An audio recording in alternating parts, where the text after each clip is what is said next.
I'll try to keep from being distracted by that.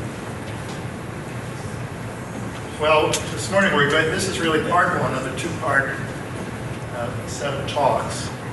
And we'll be covering the area largely of how do we sustain global workers. This session now will be two parts to that. Two parts to part one, resilience and sustaining global workers, psychiatry's contribution. Psychiatry would be a broader term because it may be a psychiatric nurse clinician, but how does that part of the medical field that deals with behavioral sciences relate to what we do? So I work with Wycliffe Bible translators. Certainly they're a medical group, you know, and they do Bible translation. They work around the world. There's probably 90 plus cultures and countries represented in the work that they do. But increasingly the work is done by mother tongue translators, and Wycliffe and SIL, which is its partner organization, equips people to do that translation. But you might wonder, well, how did a psychiatrist get into SIL? And other people wonder that too. I used to wonder, how did I get there? Though I always was impressed with SIL and what they did with Wycliffe and SIL. So I just want to talk a little bit about how I got into psychiatry. Went to medical school at Jefferson Medical College in Philadelphia. My senior year there, that was started in 1970, just a little while back, I went to an Urbana missions conference. Any of you familiar with the Urbana missions conference? Well, on New Year's Eve in 1970, Billy Graham was there. Billy Graham, John Stott, and Elizabeth Elliot were my heroes back then. The heroes who have changed because you don't see them anymore. In one sense, though, you may have heard of Billy Graham's death more recently. But they make a call at that point. He'd say, do you want to make a commitment to full-time missions? And I answered that call. And I want to talk a little bit about that as we go along. But a verse that's been very helpful for me has been in Philippians. Paul is talking about, and I am sure of this, that you who began a good work in you will bring it to completion in the day of Jesus Christ. Well, that was 1970. I didn't get to the mission field until 1993. That was 23 years later. If you are in missions, be patient. I'm not saying you need to be that patient, but I kept looking, how does the Lord want to use me in what I'm doing? I anticipated a career in the traditional medical missions, so prepared to doing that, working with the Indian Health Service. I worked in both Arizona and Alaska, in Arizona on a reservation, and I saw the huge mental health issues there with alcoholism, domestic violence, suicide, family disruption, and it started to get me interested in the behavioral sciences. How do we begin to do that? I worked in Nome, Alaska. I had 8 churches and 8 bars. And some of them were along the same front street in town. So, but the Lord began to redirect me, but I really had no idea at that point how He would use psychiatry.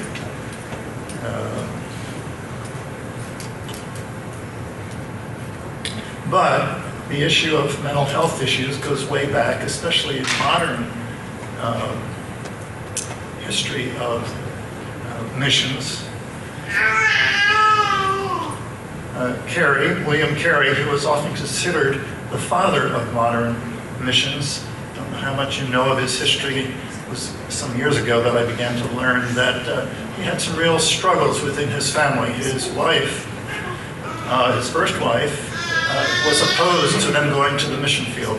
I remember a missionary doctor saying, if you want to go to the mission field, be sure if you're going to get married, marry the right person who has a similar interest. And she was very much against it. So Carey decided he was going to go anyway, and he was going to take their son with him. Well, she finally relented and went with him. But it was a very challenging and difficult period. She became paranoid and delusional towards the end of her time there, and eventually died, but her son died there as well. And that contributed to the precipitation of her delusional situation. So if they had been going today, they would have probably been slowed down by a mission agency, but he was his own mission agency at that time.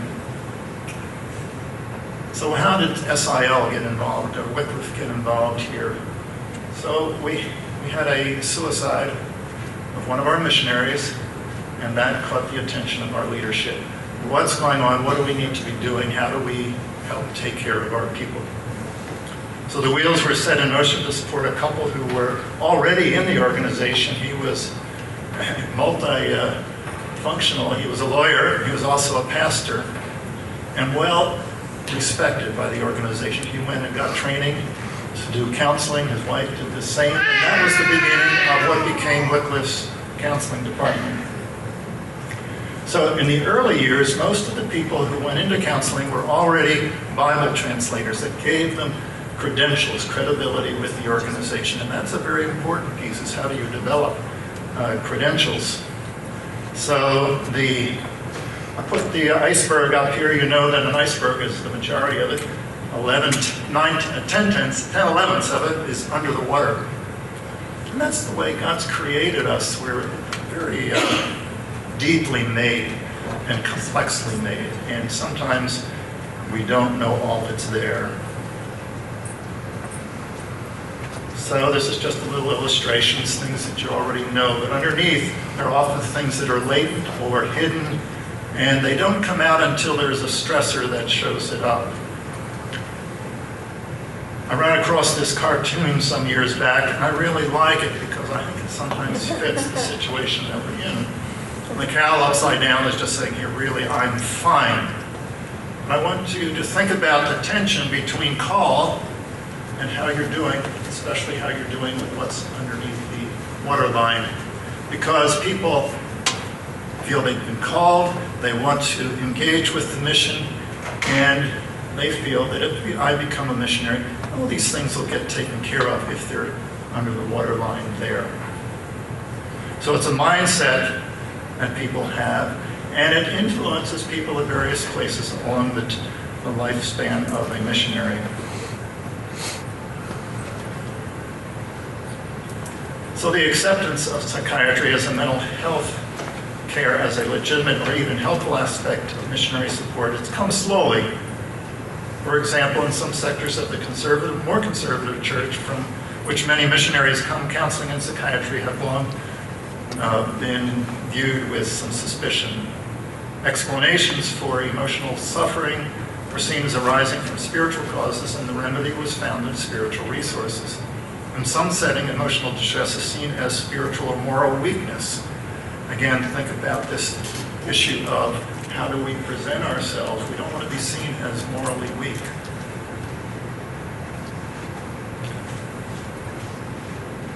In some cultures, an explanation of psychiatric symptoms focuses on the demonic. And as the missions endeavor has globalized, with many more people coming from what we might call the global south, Wycliffe has people working with them from over 90 countries. The challenges of meeting mental health needs across this is something that we're grappling with more and more.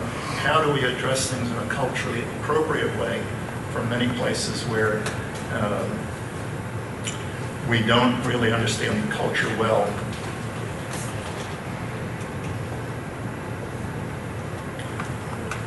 So one of the things I've run across a fellow by the name of Warren Kinghorn. He's a psychiatrist and a theologian at Duke right now, and I really like the way he's able to phrase things.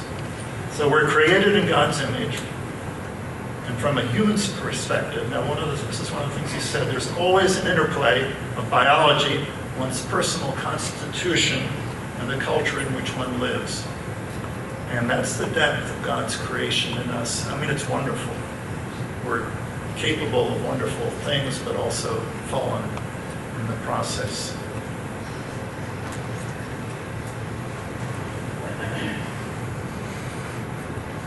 So, how do we provide care that's acceptable, relevant, and accessible? All of those things are challenges. Personal credibility. Well, part of that is, do they understand where I'm coming from. And part of that is helped if you are on the mission field and you've gone through the same process, same types of orientation. You've had to, Wycliffe is a faith-based organization. You have to raise your own support. You have to go around on partnership development. Those are the kinds of things that many missions have, and you still have to do a lot of speaking. So that's part of the life of a missionary. So there's a shared experience with that. You go to the field, you live in the same kind of circumstances. We were in Nairobi for 22 years, my wife and I, and some of you know, well, there was an embassy bombing there in 1998, I think it was. Westgate was a terrorist attack on a mall. Westgate was very close to where our kids went to school, not that far from it. And there was one of the parents of one of the children there was killed in that. So there's a very personal way these things can interact with you. And so you understand the same thing. But one of the things that even without that kind of experience, we're looking at some new models of how do we address care sort of on a global level. We can't have people located everywhere. Spiritual credibility. Are you theologically grounded?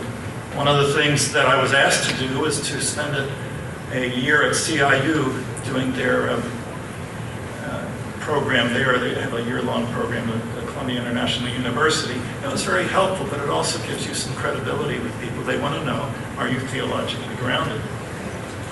How do your faith and practice get integrated? So one of the things is to take the services to where people are. We try to place people in strategic areas. You want to place them somewhere where there's a transportation hub so people can get to that. For East Africa, it was Nairobi. It's sometimes hard to find that, but we have people now in Thailand, the Philippines, Cameroon, and in Germany, and in a country that we can't talk about, but they provide face-to-face and sometimes distance counseling. In the U.S., counseling, we have people at 3 different places: in Dallas, Waxhaw, North Carolina, and Orlando. Waxhaw is close to Charlotte.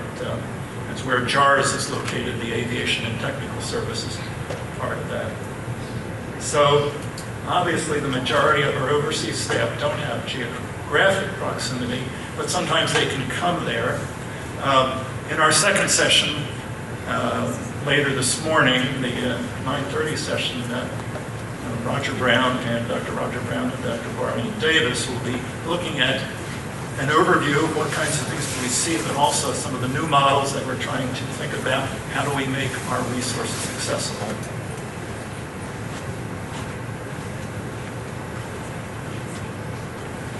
So there's a process that happens along the way here. There's the application process. In the U.S., one of the challenges we run into now is the Americans with Disabilities Act. We can't use mental health issues as a way to exclude someone from employment. So they become members of Wycliffe before we're able to do some further assessment. One of the things we're working on doing better at is after employment, there's a health examination including attention to mental health, looking to identify areas of vulnerability. But we also want to look at where are they going and what are the requirements? And that's a place that we can put a clearer boundary. Do they have where they're going, the things that they will need to help make them sustainable? Now, another program we do there at JARS is a pre-field intercultural communications course. And in that, they really do a good job. It's a month-long kind of thing. And they look at issues of spiritual vitality, relational maturity. One of the pieces there, impact awareness. Because one of the problems you have on the mission field is conflict. Are people aware of the impact that they have on others? When you're working with folks, the whole family's there, staying on the center, And part of the process is to observe. All the people who work in these intercultural communications course have been field assigned missionaries, and they've had their own issues. And they are free to share those, and that's part of what we want. Remember back the cowl upside down, really, I'm fine. Well, that's what we want people to see, what really is going on underneath. How do we get at that? Cultural sensitivity. You're often working in a cultural worldview that is quite different than your own. The 3D gospel talks about the three major ones: guilt, forgiveness, honor, shame, and power and fear. And then life skill hardiness, transitions, trauma in the past, and then MK issues. One of the things we really need to watch out, remember the upside down cowl for them. I'm going to keep coming back to it. The kids have that as well. They realize sometimes that if I have trouble and if my parents have to take care of me, maybe even go home, do I interrupt God's work? And that can be a tremendous pressure on them. So it's one of the things that's important to be aware of and to think about. And then assignment selection, as I talked about, where are people going? Are they going to be in a remote area? Is there medical care? Are they on medications? Do they need to continue those medications? Now, again, the upside down cow may think, well, now I'm a missionary and I'm going to the field, I really don't need to take my medicines anymore. So they stop it before they go. That's a recipe for disaster in most cases. So we want to look at these things and try to address them in a helpful way with folks. And part of how do you decrease stigma? Well, that's a little bit later here, but so we want to recognize the field realities. We want people to be aware of where they're going, what's there. There's some kinds of, many countries don't carry some of the medications people might be on. If they are on medications, most people aren't. But if they are, can you get help for that? So medical, spiritual resources, specialized services for children. Sometimes your kids are struggling academically. There may be other issues that come up, and we'll talk more about that, I think, in the next session. Not too long ago, I was asked by one of our field people who screens people, well, what do you think about somebody who comes with a history of bipolar disorder? And we sort of went through and looked at what are some red flags of that disorder that may say, well, you really can't go here, you might go there, or we might say, you really shouldn't go at all. How recently have they been hospitalized? What was the break, the bipolar break, when they were hyper? Like we had someone on the field go into a manic episode, a full manic episode, some years back, and it was very difficult once you're out there.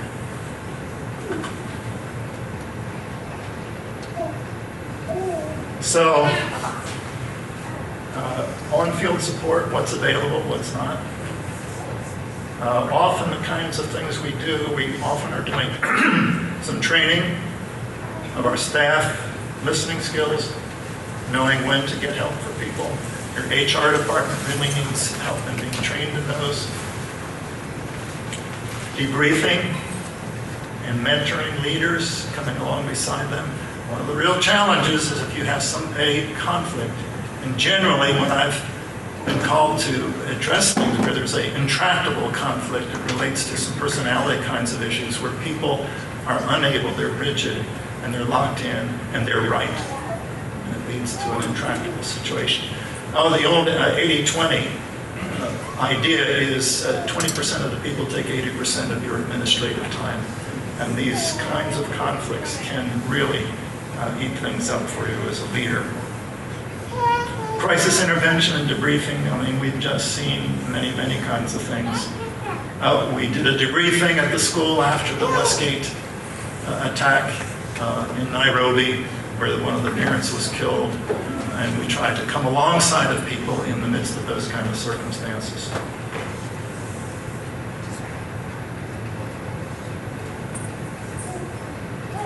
What if you need specialized care and it's not available? So when resources aren't available or insufficient, they may have to come home. And often, in what I've seen is maybe one of the hardest things that your missionary goes through is having to address the fact that they may need to come home. And part of the issue, the upside down cow here, your life is much more transparent. And if you have to come home because of that, how do you address that with your family, your church, your supporters? And really one of the things to me that provides resilience is having a safe place for you to be able to talk about these things, especially among your supporters, your home church.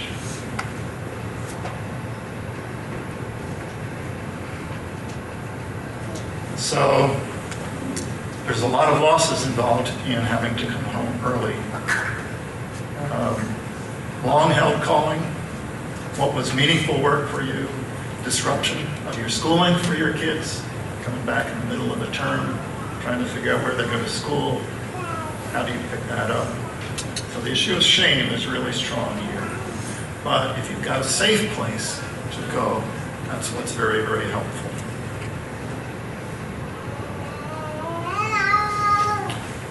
So Wycliffe has a in-house counseling service. We've had people at Thielman Counseling Center. Roger Brown, who'll be talking to you in our 9:30 session, was one of the originators of that. He and I worked together there for 22 years. Roger, you've recently come back. You've been there over close to 30 years, I guess.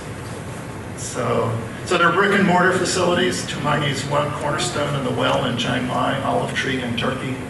These are places, they're sort of hubs where people can go. So how do we decrease stigma? Well, part of it is by transparency. Part of the intercultural, cross-cultural learning that we have people do, again, I mentioned it's done by missionaries who've been through that. They've had their own difficulties. There's a help if you're being able to be transparent. They talk about what's happened and what they've needed to do. And we hope our members coming to the field will have the same kind of thing. It's helpful if you have a pastor who's had issues to be able to talk about that within your home church. Again, that creates a more inviting circumstance for you to return.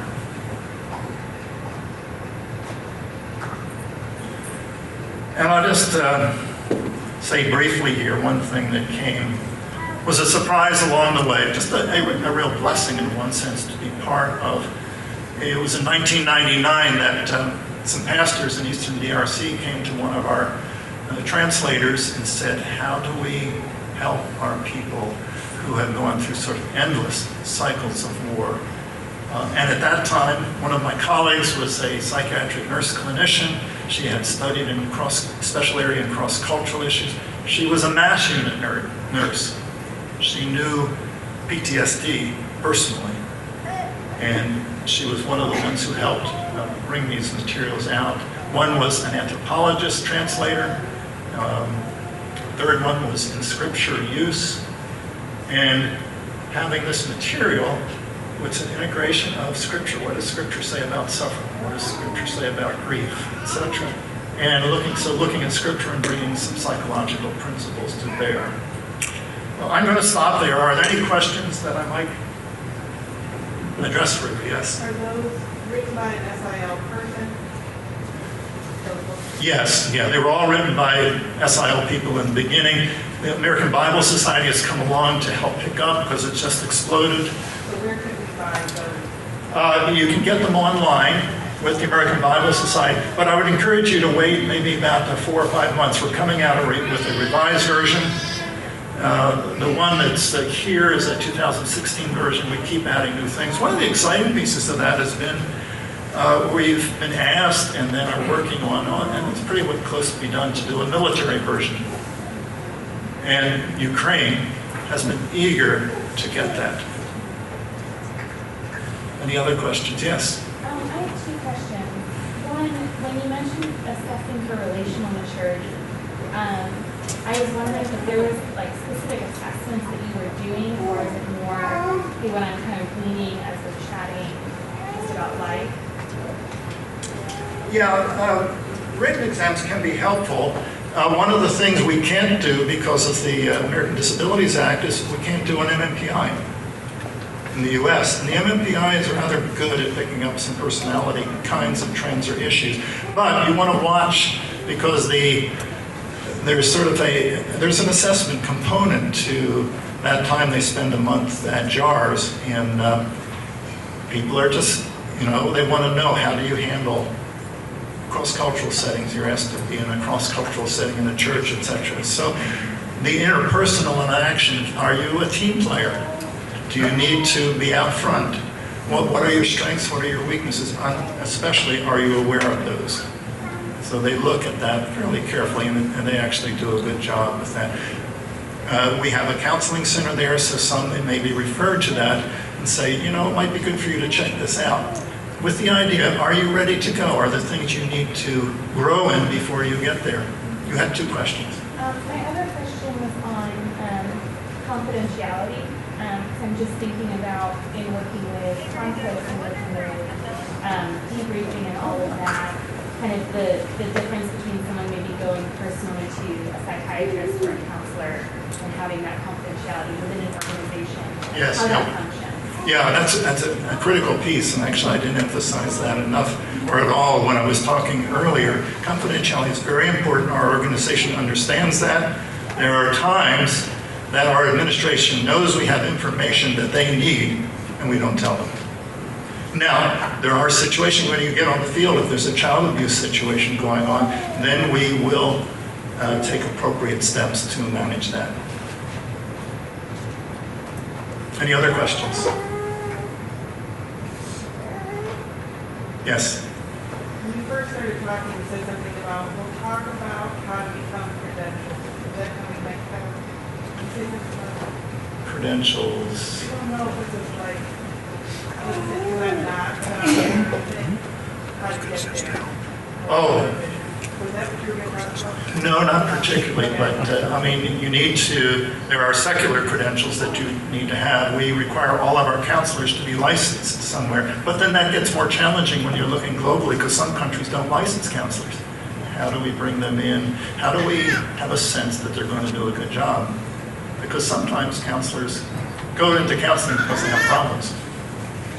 And in psychiatry. One more question, then we need to stop. Question about your materials that you have on the screen. Are there Yes. standalone materials or is there available training? Yes, no, that's a good question. There is a specific training that's offered in many places, but we ask people to take that training before they do it. It's a model which talks, we start with a story, but it's interactive. It's an adult learning model, which works very well cross-culturally. You have a story which can be crafted to meet their particular situation. Just ask you a quick follow-up. Has that been translated to multiple languages now as well? It's probably in over 150 different languages at this point. So it's amazing. I just, gobsmacked. I see what's happened with it. I didn't think it was going to work when we first started. But the Lord has taken and used it in many different places. I have a couple of copies here unless somebody wants to take a look at it later, but I think we need to go across it. Sam, where are you?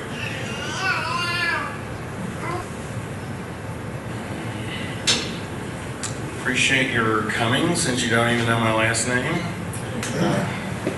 If you go by the program anyway. But anyway, so I'll introduce myself. I'm Sam Thielman. I'm a psychiatrist, and I've actually known Dick for quite a long time, since my residency, but our career paths diverged somewhat. And so I was in private practice until mid-career, and then I joined the U.S. Department of State, and I was a psychiatrist with the Department of State for 16 years and was the director of mental health services for a while. And I won't go into all the ins and outs of how I got into that position, but I'm retired from that position now, and I have been very interested in supporting Christian work overseas, using some of the things I learned in my work with the State Department. So when I first joined the State Department, I was in my 40s, and I went to Washington and I interviewed, and they said I'd done a good job and that I would be accepted, and that was great. And I wondered, where would I go? Would it be, I had a friend who'd done this work, and he'd been in London, and I knew they had a place in Paris, and they had one in Venice, Italy. And so I was casting them out, and they said, well, we have a position in Nairobi, Kenya, that's open up. And I said, well, that's okay. It wasn't on, I'd never been to sub-Saharan Africa, and I knew Dick there, that was good. I knew they had giraffes, and I was really tired of private practice, so I thought, talk to Sarah and my wife, and thought it would work out, and it did. And so we went over there, but as I thought, I was in the interview and I said, well, wasn't that where there was a bombing last year? This is in 1999. And they said, well, yes, there was, and that would be a good part of your job over there. You'd be doing that. And it's like, whatever. Well, anyway, I got over there, and it was a very big deal. So this is the U.S. Embassy on August 7, 1998, when that bombing occurred. And there were 213 injuries and 213 deaths and 5,000 injuries. And a large part of the embassy staff was killed or injured. And so they had reconstituted in a warehouse outside of Nairobi. And actually on the following, the bombing was on a Friday. They regrouped on a Monday, and they did that. So 16 months later, I arrived, and I was told that I was welcome, but they'd really asked for somebody who wasn't a new hire. They wanted an expert in PTSD. Well, I knew a lot about PTSD from my residency, but I wasn't really a world expert or anything, but I learned on the job. So I dealt with that. Then I realized that they had kind of lumped a lot of the less desirable posts in Africa into this new region that I was now covering. So I was also covering U.S. embassies in not Tanzania, but Rwanda, Burundi, Democratic Republic of Congo, Congo-Brazzaville, Sudan, Eritrea, and Ethiopia. Okay. But in a way it's very interesting because these are not tourist locations and these are not places people normally go. And as I got into it, I realized that lots of these people were traumatized, had been through traumas. And in fact, even the Kenyans in Nairobi would say, well, that bombing was bad, the employees of the embassy, but in fact, we have a lot of trauma around here, and for me, that wasn't the worst thing that's happened. Also, there was a huge effort at setting up a Western-style counseling approach in Nairobi. So USAID put a lot of money into setting up counselors and training counselors and so on. And a lot of times the Kenyans didn't really get the idea because they weren't really used to counseling. And they wanted school fees for their children, okay? And so they said, well, you're putting all this money in this, could we just have school fees? Because the breadwinner in our house has been killed, and really if we had that, things would probably get a lot better. So, no, you need counseling. You're dealing with the trauma of this bombing and so on. And so as we got in, we looked at the drug list of drugs that were being paid for by our response to the bombing, which included not just mental health care for people who've been affected, Kenyans at large, but also the medical needs. And the number one expense on drugs was on Viagra, okay? Because a lot of people were having PTSD and the men were suffering from impotence, but they weren't really thinking in psychological terms. So this got my mind to thinking about stuff, and how are we going to deliver mental health care to people who are in the developing world, and also to our diplomats and their dependents who are functioning in this area. So then I later went back to Washington. I won't dwell on all this, but we invaded Iraq, and I was first chief of crisis response and head of mental health services. This is a C-130 going in to Iraq to assess the resources at Coalition Provisional Authority. Here's me in Iraq by the Tigris. I'll just look through these real quick. Back in Nairobi, I was covering Rwanda. This is a picture from the Hotel Mille de Colline, which is in Kigali, where there's a movie about this Hotel Rwanda, but there were, some Tutsis were sheltered there from the genocide, but I began to realize that, wait, a tenth of the population has been killed here in 100 days, and I hadn't even really thought about it very much. Back in 2000, people weren't thinking about this as much. Well, as I went through this and learning about these things and thinking about them, and I have sort of an academic bent, so I was writing some about them too, and I realized that there's some people who go through these traumatic events and it's just the worst thing that's ever happened to them in their entire lives. So you can't talk to them for more than 10 minutes, and they'll start telling you about what happened and all the injustices and so on. And then there were a lot of people who kind of pulled back to normal or close to normal and kind of carried on. Then there were some people who would tell you that was a turning point for me in a good way. I learned stuff through that I would never have learned otherwise, and they would have this other trajectory. When I finished up, and after Nairobi, we were there for 2 tours, total 5.5 years, in Washington for 3 years, then some European assignments, and I was finishing up, and a friend at the State Department called me and said, well, I would like you to come back and be our senior advisor on resilience here at the Foreign Service Institute. And frankly, at the time, I had never even heard the term resilience. So I told him, I don't know anything about that. I'm not sure I even believe in what you're talking about. And he said, you do. You know about this, and you just don't know that you know. And I want you to come back and help. So I thought, he was a good friend of mine. And I thought, well, I did it. And I got back and I realized that a lot of what I was seeing in terms of these trajectories was related to resilience.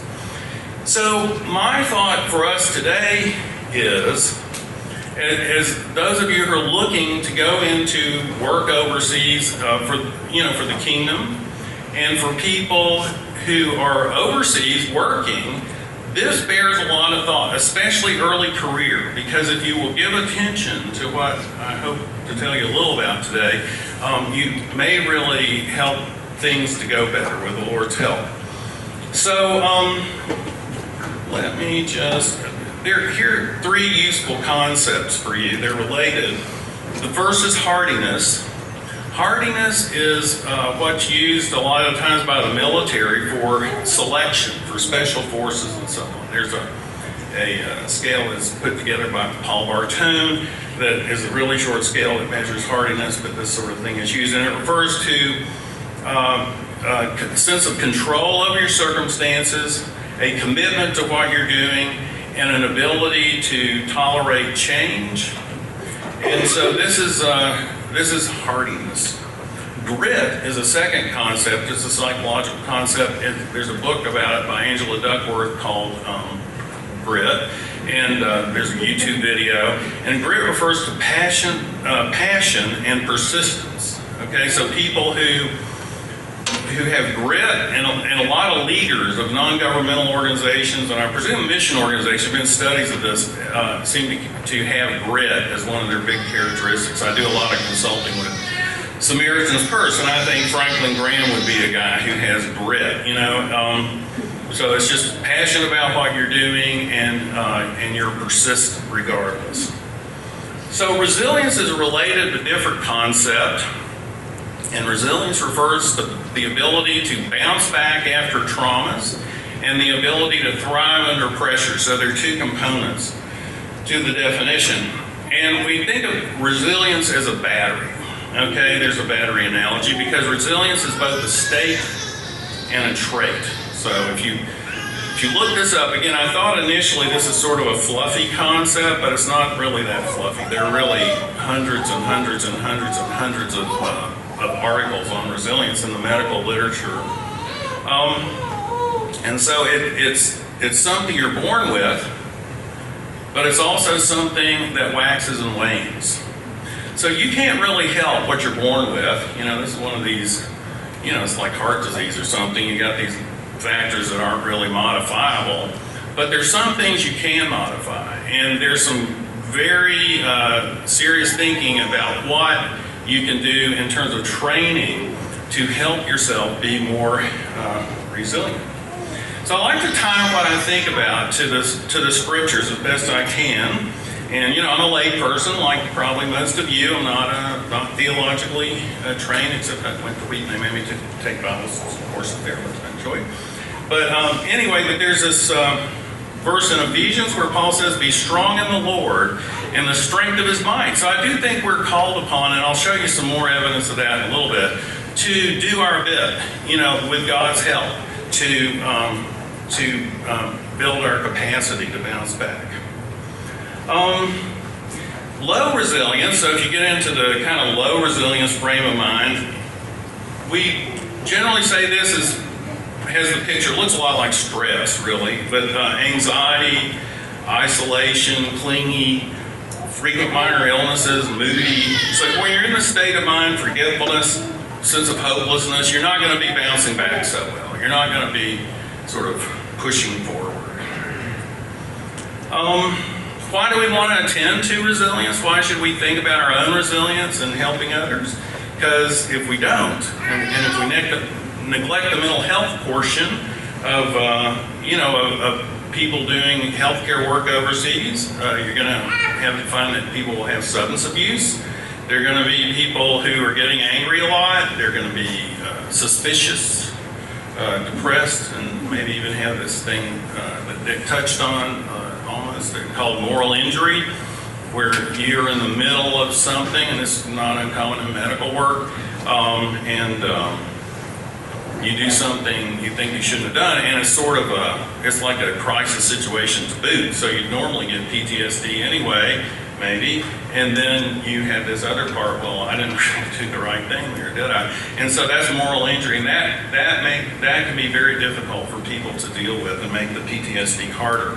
So these are things that make it important to pay attention to the mental health side and to the resilience side of work in healthcare and missions.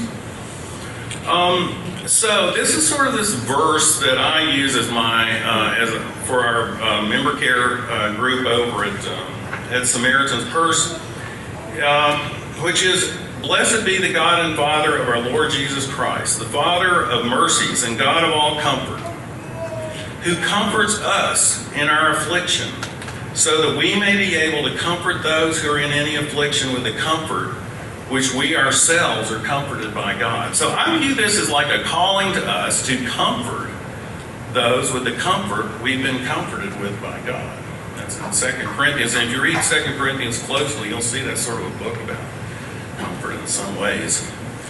So obviously resilience is a significant, it's a complex and big topic, but you can summarize a lot of it. So this is from this book that I commend to you by Stephen Southwick and Dennis Charney. They are both researchers who were at Yale. Charney's now the dean of the medical school at Mount Sinai.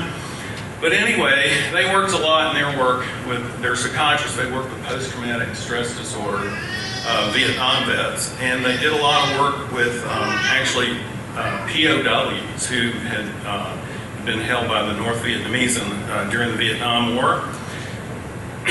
And they also studied people who'd been injured, people who'd been through various crises, and they were really looking for the people who were in this last group that I mentioned at first, the people who were doing well, who had this post-traumatic growth trajectory. And they identified 10 factors that characterize the resilient people. And so these are the 10 factors that I think we can work on if we want to increase our own resilience. So the first was that resilient people had sturdy role models. So there was somebody who they looked up to, and I'm not talking about mentors so much as I'm talking about like lives that inspired them. So I really like Eric Liddell a lot. I mean, nobody talks about him much currently, but if you've ever seen this movie Chariots of Fire from the 1980s, it won an Academy Award. But Anyway, it's the life of Eric Liddell. He was a Scottish, he was known for winning the, 400-meter race at the Paris Olympics in 1916 or something. But he was also this really devout Christian who wouldn't compromise on Sunday running, which really seems antique currently. But anyway, and then he went on to be a missionary to China, not a clergy person. He was a teacher, actually, in China, and then he died in an internment camp, Japanese internment camp in China in his 40s. There's a recent biography of him by Duncan Hamilton, who's a sports writer in the UK. It's really great. It shows what a resilient person he is. So that's a sturdy role model that I like. There's others that I am too, of course, as you probably too. But identifying sturdy role models, people who were resilient were cognitively and emotionally flexible. So Dick referred to the kind of leaders maybe, or people he would run into, kind of had this rigid thinking, this black and white thinking. Resilient people don't have that, okay? They have a flexible way of looking at things. And there's some Christian traits that go along with this. For example, forgiveness. There's a lot of work on forgiveness in the psychology literature. That's a trait of cognitive flexibility, the ability to kind of see things another way and forgive. Gratitude represents cognitive flexibility also, so the ability to be grateful in difficult circumstances. And humor is a characteristic of cognitive flexibility. So the ability to kind of be in a dark circumstance and, sort of see the funny side. I know doctors are often accused of having a dark sense of humor. It's like, how can you make fun of that? That's really nice. But the truth is, you get into this sort of thing and you make a little joke and you can move on. So that's what we mean by cognitive flexibility. People who were resilient faced their fears. So they just said, I'm going to go ahead and do it, with God's help, but for Christians, okay, but they were able to face their fears. They also were realistically optimistic. So they were people who tended not to be the gloomy people, but the people who tried to look on look for a way out. So this optimism is a two-edged sword, and it can also, like this Pollyanna optimism, like it's all, it's like, it'll work out, don't worry. That's like, no, that's actually discouraging to people because it's not true. But what they're talking about here is this sort of thing, well, I think I see a way. I'm not going to be overwhelmed by the dark clouds. They were able to kind of push forward. People who were resilient sought social support, so they weren't loners, okay? They were people who would reach out to others when they were in trouble and get help. They were people who had an inner moral compass. So there was something in them that kind of pushed them on, even if everybody else is going a different way, they had a compass that was pointing north. They were people who drew from religious and spiritual resources. So now this is in Charney and Southwick's book. If you'll get it published by Cambridge University Press, it's in its second edition. And you often people often in medical centers and so on, when they talk about spirituality, they're talking about mindfulness or yoga or whatever. But my friend Carol Koenig at Duke, who writes on a lot of this stuff, he points out that when most of the religion research is about it's Baptists. Yes, I say 10 minutes. Okay. Yes, it's Baptists. Okay, it's just like people talking about God really helped me through this, or this is like it's not people who meditated all day.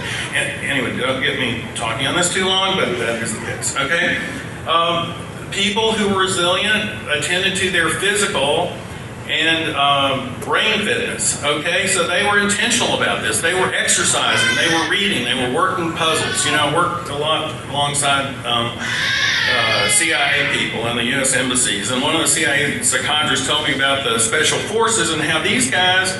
We were just chatting one day, and he was saying, they will pick up any kind of little puzzle or whatever, just anything, and kind of learn it in depth, because that might become useful to them one day. So that's what we're talking about, brain fitness, okay? People who were resilient took responsibility for their own emotional well-being. So they weren't always looking for others to fix their problem. They're with social support, with maturity, they're taking responsibility for themselves. And they're people who had an ability to identify meaning and purpose in the circumstances around them. So they didn't just view the world as themselves as the flotsam and jetsam of the universe, stardust talking to stardust, No. They were people who had a purpose, okay? Well, I'm looking at this. Now, I'm learning this entirely in a secular context. I'm learning this at the State Department. Nobody I'm working with identifies themselves as a Christian. In my little team, which called themselves the Lord's Resilience Army. Okay, so which is a pretty sick joke right there. But anyway, but I'm looking at this like, this isn't putting Bible verses to psychology. Like, they've secularized a lot of things that I thought were Christian concepts. And so, since I only have 30 minutes here, 25, I won't go into all the details, but as I was presenting this one time in Juba, because part of our job was to go, we're incorporating this in the curriculum of the State Department, and then we're presenting it some overseas. And I was in South Sudan, which any of you who've worked there know, these are people there are a lot of Christians in South Sudan, and these were local staff at the U.S. Embassy in Juba, and they said, well, for us, religion and spirituality is not number 7. Like, religion is number 1. In fact, everything comes under religion. And I was thinking, you're putting me to shame. You're exactly right. Okay, this is all under God. So I've regifted the rainbow to myself, and I'm putting it on our slide here to indicate that everything is under God. So when I'm talking about resilience as a Christian, I don't mean just some sort of self-help thing that you do for yourself. We're doing this in Christ, okay? And if we had a little more time, we would show you some of the evidences here that this is really tied into Scripture. But just to kind of point out a few of these. So, for example, sturdy role model from John, for I've set you an example that you should do as I have done to you. This is Jesus talking. And James, in James 5, he says, as an example of suffering and patience, brothers, take the prophets who spoke in the name of the Lord. So there are a lot, this is just a couple of verses. There are a lot of places where you could look in Scripture and realize we're told to look to others as examples and to be a godly example. And again, you can go through this and think about this, but I just commend this to you. One final thing I want to mention is that I looked as hard as I could not find the word resilience in the Bible, okay? It may be in the Message. I wasn't able to search that as well, okay? But anyway, I don't think it's really in the Bible. Okay, so, but there is this other word that relates, and this is endurance, okay? And endurance is all over the Bible, Old and New Testament. And the Greek word for endurance is upomone, okay? My brother teaches Greek, and I was calling it hypomone, and he told me to cut it out because it sounded delicious. But anyway, and upomone is this word in the New Testament and in ancient Greek that means it reflects a heroism. It means courageous endurance. Okay, and remember, endurance, if you know about classical virtues, endurance would be under the one as fortitude. It's faith, hope, and love. Prudence, temperance, justice, and fortitude. Those are the 7 classical virtues, and endurance is under fortitude, okay? That's like pressing on despite whatever's going on. But this is from the Theological Dictionary of the New Testament. Energetic, if not successful, resistance. This is what upomone is. The calm acceptance of strokes of destiny. So you don't necessarily succeed if you're enduring. You're just enduring, okay? But you're enduring in the good, because it's not virtuous to endure in something that's not good. That's evil, okay? And resilience is morally neutral. So you could be resilient and be bad. ISIS is resilient, okay? Luke 18, as for that in the good soil, they are those who on hearing the word hold it fast in an honest and good heart and bear fruit with upomone, patience and patient endurance. So I'm going to come to the end here, although there's more. I'll close with this thing because this is a really important verse. This is from Psalm 145:13, and it just stuck out. I was reading. I love the Psalms, and I read them a lot. And it says, your kingdom is an everlasting kingdom, and your dominion endures throughout all generations. The Lord is faithful in all his words and gracious in all his deeds. The Lord upholds all who are falling and raises up all who are bowed down. So this is the connection of endurance to God's kingdom. If you'll notice, this also is almost said verbatim by Nebuchadnezzar in Daniel. I think it's Daniel 5, when he came out of his insanity. And he said, your kingdom is an everlasting kingdom. Your dominion, no matter how crazy the laws get, your dominion endures throughout all generations. So if we're working for the kingdom of God, we're working for a kingdom that is enduring and is worth something being resilient for. So, quickly, sometimes people say, well, you said all this, what should we really do? So here are the 2 quick things you can do to make yourself feel better. Exercise and do something good for somebody else. That's altruistic coping, and that really helps. And I'll take some questions now. So, any questions? Yes. Resilience is not just something you're born with.